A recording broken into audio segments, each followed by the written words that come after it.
Hey everybody, Danny here. I want to talk to you today about Neil Gaiman's book, Norse Mythology.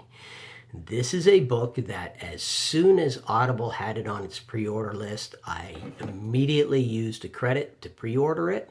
I was super excited about the book. I'm half Norwegian, so Norse mythology is a part of my heritage. Add to that the fact that I love Marvel Comics, the Marvel Universe, Thor, all of that. And I have to say, the book did not disappoint in the slightest. The only disappointment I actually have is in this video.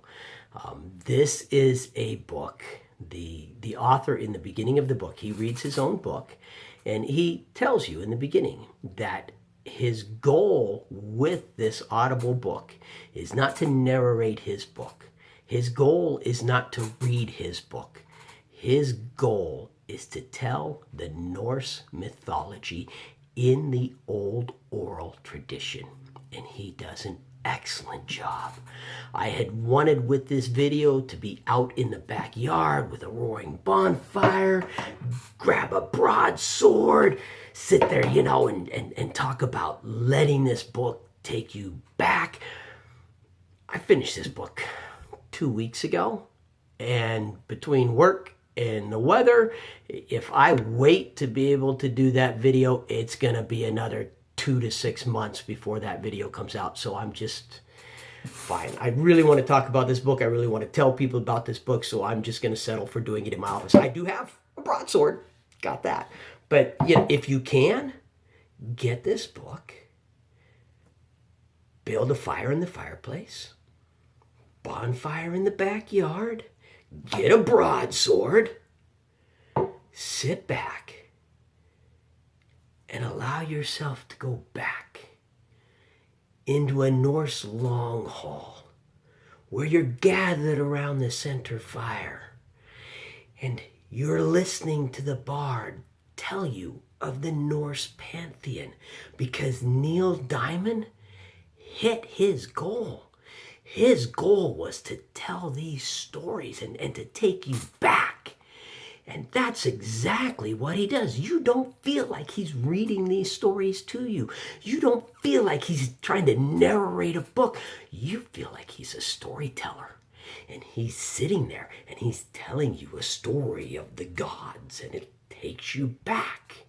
Not only that, but if you're like me and your knowledge of the Norse pantheon is based upon Marvel Comics, I got news for you.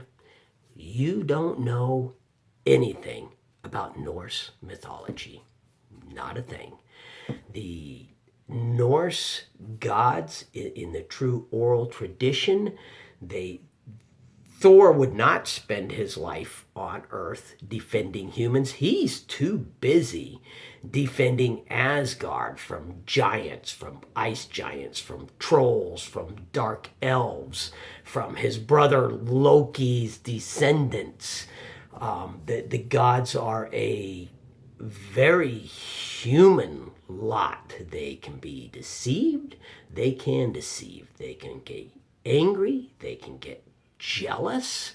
They are self-centered and egotistical. At times they are downright foolish. The biggest disappointment I had with the book itself, Mr. Gaiman says towards the beginning of the book that because these stories were handed down orally through the generations, a vast majority of the stories have been lost. And when this book ends, you sit there and you wonder, what has been lost to history? What wonderful stories, in my case, what wonderful part of my heritage has been lost to history? You can tell, there's a lot more gods in the Norse pantheon than Thor, Odin, Loki, and Odin's wife. You've got Freya. You've got gods that you may not have realized it, but they're brought up in other books. In some case, books that that are personal favorites. If you're like me and you love the Harry Potter series, there is a character in the Harry Potter series, and the parallels are just too strong. I cannot imagine that this character was not drawn from Norse mythology.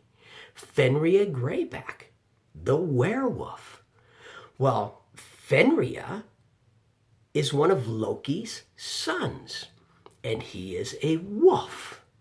And in the final battle where the universe is destroyed, and I've always heard, about Ragnarok, the end.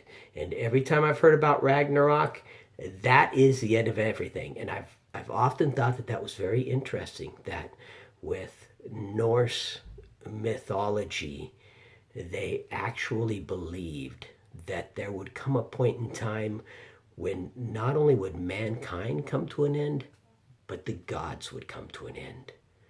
Everything would cease to exist at the Battle of Ragnarok, because I already knew enough Norse mythology to know that at the Battle of Ragnarok, nobody wins. Everybody destroys everybody.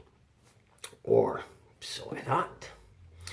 Turns out that's not how the true Norse mythology goes. And I'm not going to tell you how it goes, because I don't want to spoil your experience with these stories. I want you to get this book.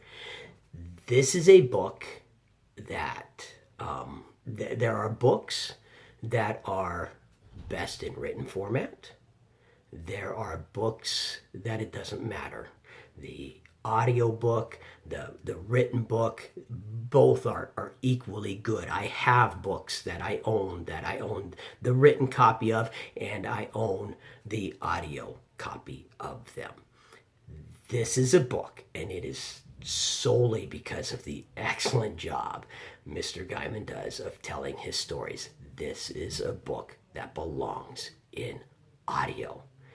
This is an audio book, not a written book. I have no intention of buying the written version. Sorry, Mr. Gaiman, but you did such a good job of telling these stories. I have no intention whatsoever of going out and buying your book.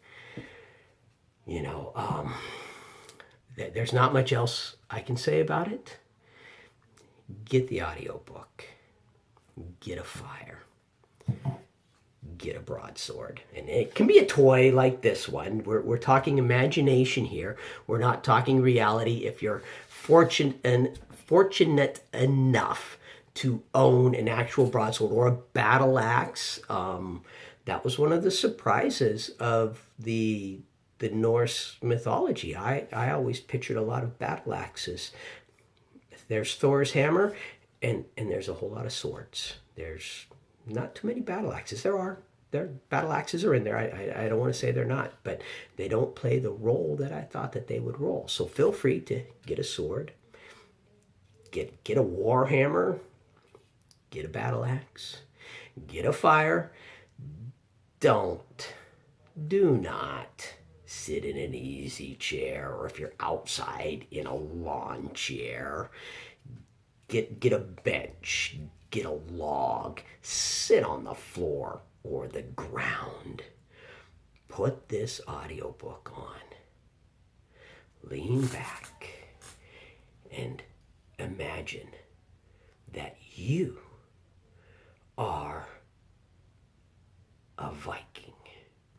In the Viking hall, around the central fire, and the bard is getting up there to regale you with stories of the gods. And just allow Mr. Gaiman's storytelling to take you back. Please, if you have any feedback on my videos, I'm new to this, and I've had a few people contact me and give me some feedback that I have incorporated. I have a very thick skin, as anyone who knows me will tell you, so you do not have to worry about hurting my feelings. If you word it in an abusive, mean way, all I will do is ignore it.